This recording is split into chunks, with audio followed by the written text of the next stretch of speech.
2 weeks, I am going on a Mexican beach vacation. In 2 semanas, there's going to be a gringa on the loose, so look out. I'm so pumped, you guys.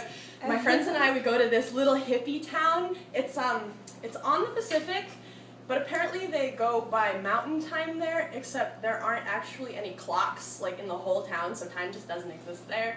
It's like tropical vacation in limbo. It's fantastic. Unless you actually have to be somewhere, like at a specific time. Last year, we were all supposed to board this party boat at 8 a.m. sharp. So I set my alarm for what I thought was gonna be 7 a.m. I didn't know. Only to wake up to my friend busting furiously into my room guys, I'm sorry to wake you. It's an hour later than we thought it was gonna be. It's 8 a.m. now, we gotta get to the boat. There's a sea turtle stuck in our swimming pool, but there's no time. He's gone. I'm like, whoa, the turtle, what? And sure enough, there was, in fact, this giant sea turtle stuck in our private swimming pool, but there was no time. We had to get to the boat, we had to get very drunk, go off a water slide, and almost die in the ocean. There was no time for domestic sea turtle incidents. I did almost die in the ocean, actually a couple times on that trip. The ocean is terrifying, dangerous. Especially when you are wasted on quality Mexican tequila, which I was the entire time. See, I grew up in Colorado on the top of a mountain, so I was ill-prepared for ocean swimming.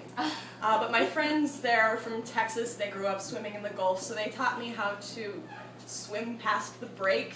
This is a thing, you guys know? Okay, the first thing I learned is that you have to dive head first into the giant wave as it is coming at you, which to me seemed as counterintuitive as reaching directly into the campfire to get your marshmallow back. That's what you do. You dive into the wave, you swim under it, and then you come out, behind the break, which is actually really nice because you're not getting hit with the waves anymore, and you feel like a total badass because you just dove in the wave. Except for I was out there, and I discovered then that in the ocean there are these things called swells, which basically means that 1 second you're standing on the ocean floor la la la la, and then the next second it's the ocean floor never friggin' existed. Friggin' existed. This is when it came to my attention that I am not a very good swimmer at all. I was out there about 30 seconds and I was completely winded. So I'm like, I gotta get back to the beach where I belong. Making my way out there, and then suddenly swell. Oh, I'm on the ground again. Great. Except the water around my feet is racing with violent ferocity toward the ocean behind me. And I'm like, what's going on? I look behind me, and there is the tallest wall of water I have ever seen, about 5 feet behind me, like the Japanese woodcut of the tsunami, just heading for me. I quickly go over the day's lesson in my head, and I know that I need to dive head first into the tsunami wave and come out on the other side.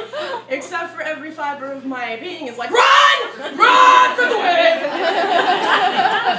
And that's what I did. Those of you who have been in that situation know that that is the absolute worst thing you can possibly do. I turned to run away from the wave. It hits me in the back. I'm propelled forward onto my face and then sucked up by my feet. And I am inside the wave. The ground is gone again. I am completely underwater. I'm in the washing machine, every direction at once. And then I realized that I do not know which direction is up anymore. And I start to freak out. I'm going to die.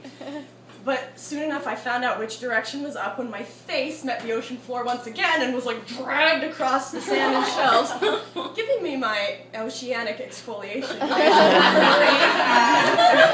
Don't worry though, it didn't hurt because I was drunk. Finally though, I was spit up onto the beach, upside down in this pile of sea foam. My hair had become one dreadlock. My string bikini bottom was gone. And I am just so happy to be alive. I think I saw that sea turtle from the swimming pool go by, but there was no time I had to find it.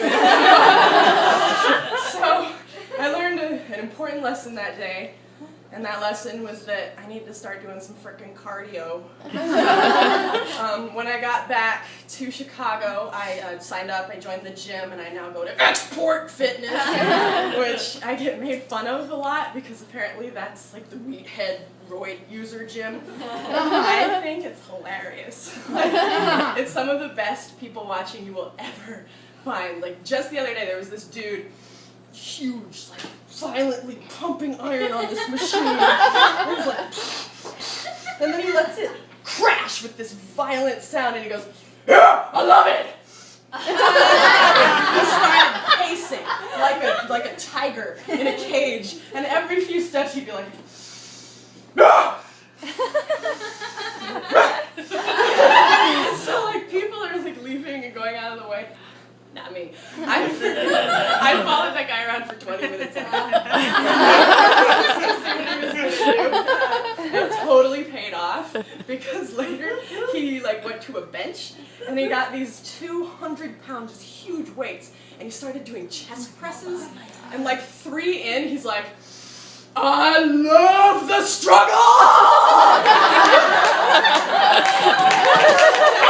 You can't make that up. It was awesome. I love it. I love the gym rat weirdos. They entertain me. Better than entertain me. They inspire me. I am inspired. And when I go back to Mexico in 2 weeks, and that freaking wave spits me back out onto the ocean, I'm going to take a page from the gym rat handbook, and I'm coming out of it in one piece like, hell yeah! And that is my story.